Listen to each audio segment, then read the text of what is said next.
Vous êtes connecté sur monclasseurdemaths.fr et dans cette vidéo sur les configurations du plan et coordonnées de points, nous allons travailler sur un exercice dans lequel nous allons déterminer la nature d'un triangle dont les coordonnées des trois sommets sont données. Alors voici tout de suite l'exercice en question. Dans un repère orthonormé OIJ, nous considérons trois points, le point A de coordonnées 3, 4, le point B de coordonnées -1, 3, le point C de coordonnées -1, -2, et nous voulons donc déterminer la nature du triangle ABC. Alors avant de nous lancer dans des calculs, ici on a des points à coordonnées entières qui sont donc très faciles à représenter dans un repère orthonormé. Donc la première chose que je vais faire, c'est de placer ces trois points dans un repère et de construire le triangle.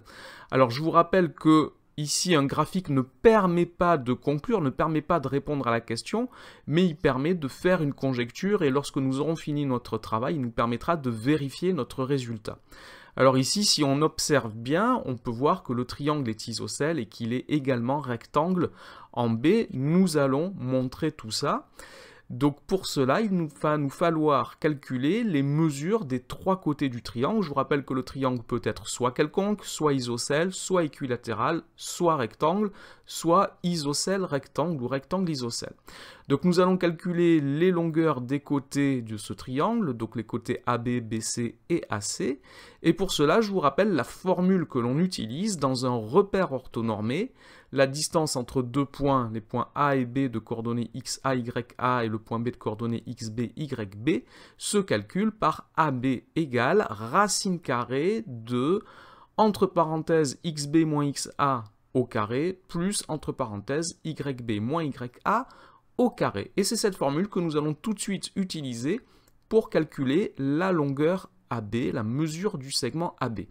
Donc j'ai juste à remplacer dans la formule XB, YB par les coordonnées de B, XA et YA par les coordonnées de A. Donc l'abscisse de B, c'est donc -2 ici.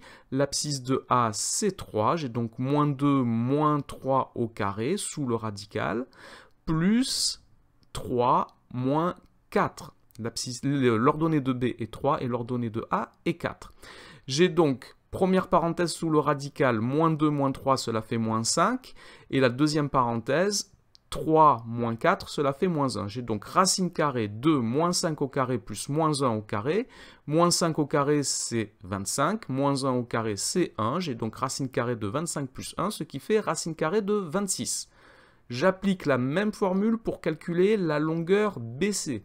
Donc BC égale racine carrée de, entre parenthèses, XC moins XB au carré, plus, entre parenthèses, YC moins YB au carré. Je remplace XC, XB, YC, YB par les coordonnées donc des points C et B, ce qui me donne -1 moins -2, le tout au carré, plus -2 moins 3, le tout au carré, le tout sous le radical. Ce qui me donne donc, dans la première parenthèse, j'ai -1 moins -2, cela fait 1, je vais donc avoir 1 au carré, et dans la deuxième parenthèse, j'ai -2 moins 3, ce qui fait -5. J'ai donc racine carrée de 1 au carré plus -5 au carré. 1 au carré, cela fait 1, -5 au carré, cela fait 25, j'ai donc racine carrée de 1 plus 25, ce qui donne racine carrée de 26. J'applique une dernière fois la formule pour calculer la longueur AC. La formule est la même, j'ai juste à permuter les noms des points. Donc je remplace dans la formule les abscisses des points, les abscisses et les ordonnées des points A et C par leur valeur, ce qui me donne -1, -3, plus -2, -4. Alors -1, -3, cela fait -4, -2, -4, cela fait -6. J'ai donc que AC est égal à racine carrée de -4 au carré plus -6 au carré.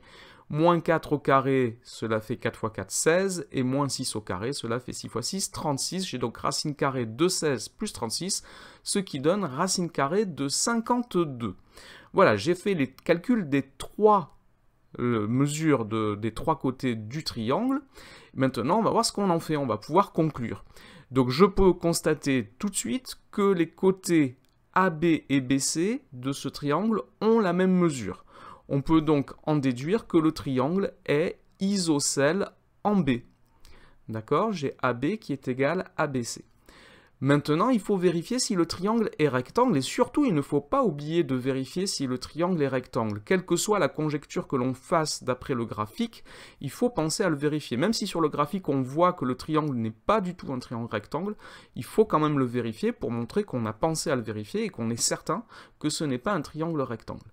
Donc on va vérifier si le triangle est rectangle. Pour cela, on va vérifier si l'égalité de Pythagore est vérifiée dans ce triangle. Donc le plus long des trois côtés, c'est AC, qui mesure racine carrée de 52. Donc ça serait l'hypoténuse du triangle si c'était un triangle rectangle. Donc je vais commencer par calculer AB au carré plus BC au carré.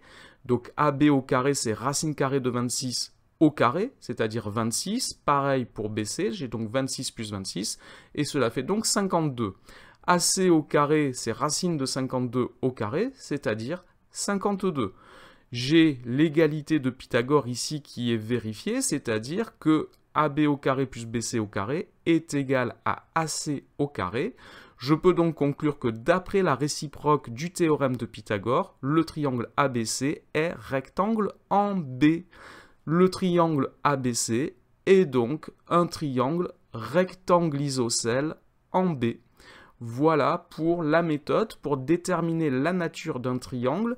N'oubliez pas de vérifier si le triangle est un triangle rectangle ou pas, même si vous pensez d'après le graphique que ce n'est pas un triangle rectangle. Cette vidéo est maintenant terminée, merci de l'avoir regardée, n'oubliez pas de lui donner un j'aime et de vous abonner à la chaîne, au revoir.